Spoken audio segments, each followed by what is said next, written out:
نیست کہ از پردہ بروں آید راز، لیکن یہ کہ یہ جان لیجئے کہ یہ جو کچھ بھی ہمارے ساتھ ہو رہا ہے اس میں ایک تو وہ ہمارا جرم، ہم نے اس علم کا دروازہ بند کیا، اپنے تصورات کو محدود کیا، دین کو مذہب بنایا، علم کو صرف علم دین تک محدود کیا، اس کو ہم نے گویا کہ سیکولر علم قرار دے کر اپنے دینی تصورات سے خارج کیا۔ یہ ہماری غلطی، اور اس سے بڑا جرم یہ کہ اس آسمانی ہدایت کے بھی ہم کسٹوڈین تھے پہنچانے کے لیے، اور ہم نے یہ کہ خود اس کو پیٹھ دکھائی، خود اس کو اپنا امام نہیں بنایا، خود اس کو اپنا رہنما نہیں بنایا، اور دوسروں تک پہنچانے کا تو کوئی سروکار ہی نہیں، سوال ہی نہیں۔ اس اگر ڈائگنوسس درست ہے تو اب اس کا حل کیا ہے؟ پہلے تو یہ کہ اپنی ذمہ داری کو ہم پہچانیں۔ ظاہر بات ہے کہ ذمہ داری جتنا بڑا رتبہ ہے اس کی اتنی ہی بڑی ذمہ داری ہے، اور اگر وہ پہلو تو ہی کرے تو اتنی ہی سخت سزا کا مستوجب ہوتا ہے۔ کمتر درجے کی ذمہ داری ہے، کوتاہی بھی ہو گئی ہے تو کمتر درجے کی سزا کفایت کر جائے گی۔ رتبہ بڑا ہے، جن کے رتبے ہیں بڑے ان کی سوا مشکل ہے، جن کا رتبہ ہے سوا ان کی سوا مشکل ہے۔ تو ہم کسٹوڈین ہیں اس ڈیوائن میسج کے، گائیڈنس کے، رحمت للعالمین کی رحمت للعالمینی صلی اللہ علیہ وسلم، اس کے امین ہم ہیں۔ لہذا پہلا کام تو یہ ہے ہمارے سامنے کہ اس علم کے اندر، جس کے لیے میں اب ایک لفظ استعمال کر رہا ہوں، اسلامائزیشن آف نالج، علم کو دوبارہ مسلمان کرو۔ یہ علم جو ہے، بڑی پیاری بات اقبال نے کہی تھی، عشق کی تیغ جگردار اڑا لی کس نے، علم کے ہاتھ میں خالی ہے میان ہے ساقی۔ بڑی پیاری تشبیہ ہے یہ۔ عشق سے مراد یہاں وہ ایمان ہے، ایمان کی وہ تیغ جگردار اس میان میں سے نکال لی گئی ہے، خالی نیام رہ گیا ہے۔ یہ پورا سائنٹیفک نالج جو ہے اس خالی نیام کے مانند ہے جس میں سے تلوار عشق نکال دی گئی۔ یہی تلوار عشق اس میں دوبارہ داخل کر دی جائے، ایمان کو اس علم کے ساتھ اگر شامل کر دیا جائے تو در حقیقت سارے مسائل کا حل ہو جائے۔ تو پہلا کرنے کا کام یہ ہے کہ وہ فلسفہ، وہ حکمت، وہ علم جو انسان نے اپنی سورسز کے ذریعے سے حاصل کیا، اس کا صحیح ربط اور تعلق قائم کیا جائے اس علم سے جو وحی کے ذریعے سے انسان تک پہنچا۔ ان کے آپس میں ریکنسائل کرنا، ان کے فصل اور بود کو دور کرنا، اور اس میں قرآن کا دعویٰ ہے۔ اور جو تھوڑی سی بھی واقفیت رکھتے ہیں، واقعہ یہ ہے مورس بکائی نے پوری کتاب لکھ دی کہ آج تک سائنس کے کسی بھی شعبے میں کوئی ایسی دریافت نہیں ہوئی ہے جس نے قرآن مجید کی بیان کردہ کسی شے کو غلط ثابت کیا ہو۔ یہ ایک بہت بڑا معجزہ ہے۔ جیسے قرآن کے اعجاز کا اس وقت سب سے بڑا مظہر کیا تھا کہ تمہارے ہاں بڑے سے بڑے فصیح اور بلیغ اور بڑے بڑے خطیب اور شاعر موجود ہیں، اس قرآن جیسا کلام موضوع کر کے لے آؤ۔ اگر تمہارا خیال ہے کہ یہ اللہ کا کلام نہیں، محمد کا اپنا کمپوزڈ کلام ہے، تو لے آؤ، فاتو بسورۃ من مثلہ۔ اور کوئی جھوٹ موٹ کو بھی کوئی جرت نہیں کر سکا، اتنی ان کے اندر کم سے کم شرافت تھی، کوئی جھوٹ موٹ کو بھی سامنے نہیں آیا کہ کہتا کہ یہ ہے، میں کلیم کرتا ہوں کہ یہ قرآن جیسا ہے۔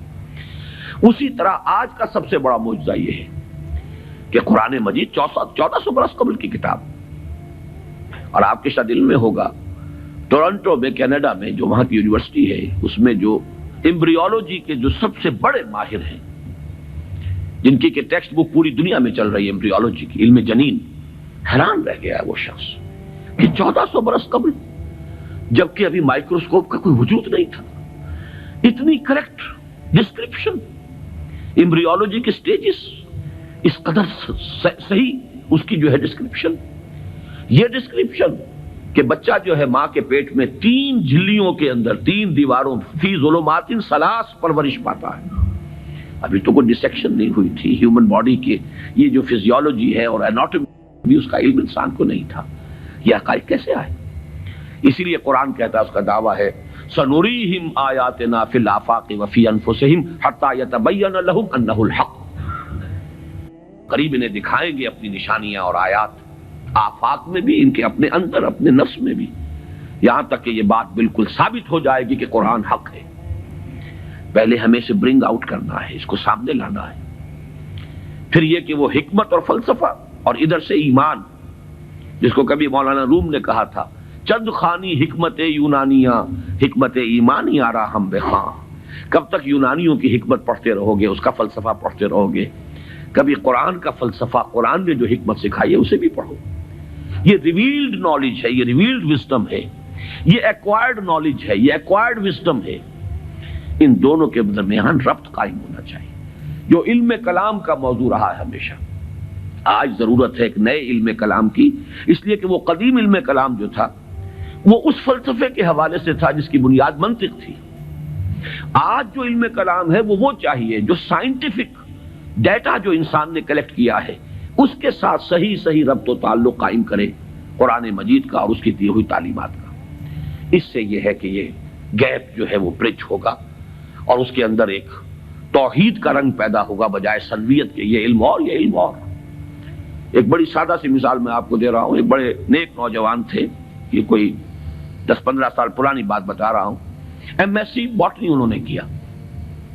ریلیجس ایکٹیوسٹ، بڑے میدان میں مذہب کے لیے بڑے جوش و خروش سے کام کرنے والے. میں نے ان سے پوچھا کہ آپ کا کیا خیال ہے ڈاروین کے نظریے کے بارے میں؟ کہنے لگے کفر ہے. میں نے تھوڑا سا پاز کیا، میں نے کہا ٹھیک ہے وہ کفر تو ہے، لیکن تم نے کیا ہے، وہ مجھ سے کافی چھوٹے ہیں عمر میں، میں نے کہا تم نے کیا ہے ایم ایس سی باٹنی، مجھے تو اس حوالے سے بتاؤ کہ جو اس بایولوجی کے فیلڈ میں اس کے لیے جو دلائل ہیں، جو اس کے لیے شہادتیں ہیں، جو اس کے لیے ثبوت دیے گئے ہیں، ان کے بارے میں کیا رائے ہے؟ تو بلیو می ان کا جواب یہ تھا وہ تو بہت کنونسنگ ہے. یہ ہے وہ سپلٹ پرسنالٹی. ایک شے جو بڑی کنونسنگ ہے، ایم ایس سی باٹنی کی ہے، اس میں جو کچھ پڑھا ہے اس کی روح سے وہ سمجھ رہے ہیں کہ ڈاروین کا نظریہ ارتقاء بڑا کنونسنگ، اس کے لیے مواد موجود ہے، دلائل ہیں، شواہد ہیں، لیکن ہے کفر. یہ سپلٹ پرسنالٹی، دماغ کے ایک گوشے میں ایک چیز ہے، دوسرے گوشے میں دوسری چیز ہے. یہ سپلٹ پرسنالٹیز دنیا میں کوئی کام نہیں کر سکتی.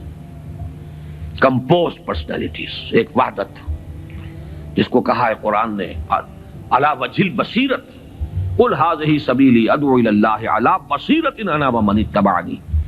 اے نبی کہہ دو یہ میرا راستہ ہے، میں اللہ کی طرف بلا رہا ہوں، تو اندھیرے میں ٹامک ٹوئیاں نہیں مار رہا ہوں. علی وجہ البصیرت، نہ صرف میں بلکہ میرے ساتھی جو میرا اتباع کر رہے ہیں وہ بھی دونوں آنکھوں سے راستہ دیکھ کر چل رہے ہیں اور بلا رہے ہیں اگر اس راستے کی طرف تو علی وجہ البصیرت بلا رہے ہیں.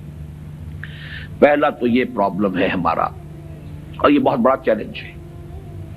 دوسرا پرابلم یہ ہے کہ یہ سوشل سائنسز میں اور جو سوشل انسٹیٹیوشنز ڈیولپ کیے ہیں انسان نے، اکنامک انسٹیٹیوشنز ہیں، پولیٹیکل انسٹیٹیوشنز ہیں، تھیوری آف اسٹیٹ ہے، پھر اس ریاست کے آرگنز ہیں، ایگزیکٹو ہے، جوڈیشری ہے، لیجسلیچر ہے، کہنے کو خیر چوتھا جو ہے پریس کو کہا جاتا ہے، لیکن تین ہے بنیادی. یہ جو نوع انسانی نے جیسے سائنٹیفک ترقی کی ہے اسی طریقے سے انسٹیٹیوشنز ڈیولپ کیے ہیں، بڑی قربانیاں دی ہیں. ہم تو خلافت راشدہ کے خاتمے کے بعد پھر ملوکیت کے دامن میں آ گئے تھے.